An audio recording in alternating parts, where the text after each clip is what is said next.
جب آپ نظر انداز ہونا شروع ہو جاؤ تو کچھ مت کہو، بس کنارہ کر لو۔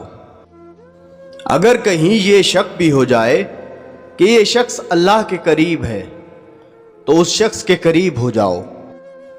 عزت لٹا کر ڈگری لینے سے عزت بچا کر جاہل رہنا لاکھ درجے بہتر ہے۔ ہم سے زیادہ تو درویش پرندے ہیں، تھوڑا رزق اٹھایا زیادہ چھوڑ دیا۔ پردہ اگر چھوٹی سی بات ہوتی تو اللہ اتنی بڑی کتاب میں اس کا ذکر نہ کرتا۔ دنیا مریض ہے، اسے مسیحا چاہتی ہے۔ ہمیں یہ تو یاد ہے کہ دیواروں کے بھی کان ہوتے ہیں، مگر کندھوں پر بیٹھے فرشتوں کے ہاتھ کا قلم بھول گئے ہیں۔